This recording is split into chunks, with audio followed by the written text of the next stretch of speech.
I 6 indagati potranno ora chiedere di essere sentiti, dopodiché la Procura della Repubblica deciderà se chiedere il processo per associazione per delinquere e truffa ai danni degli ex vertici di Veneto Banca, in primis l'ex AD Vincenzo Consoli e i suoi collaboratori più stretti.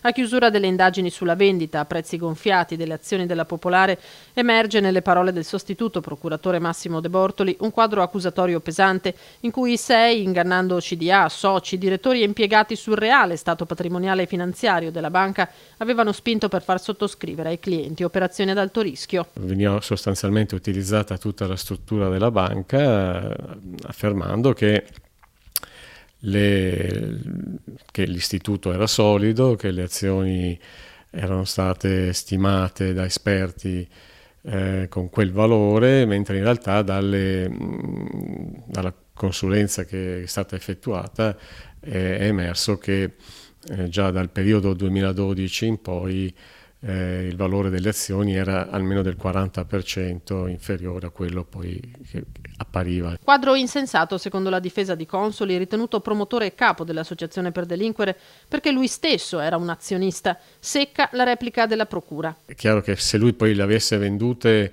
nel momento di crisi della banca sarebbe stata una notizia che avrebbe fatto ovviamente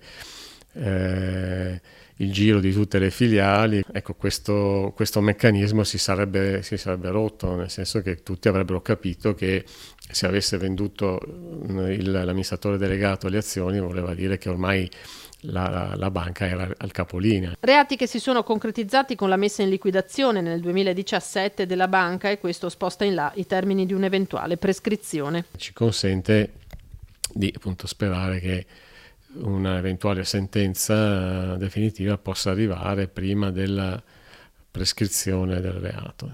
Truffa da 107 milioni di euro, 2.200 gli episodi contestati, raggirati risparmiatori che non avevano per età e competenze le capacità di riconoscere il rischio dietro investimenti proposti come sicuri, parti offese che potranno chiedere di entrare nel processo. Chi potrà costituirsi parte civile sarà però soltanto colui che ha acquistato le azioni nel periodo dal 2012 al 2015 per quanto riguarda la truffa.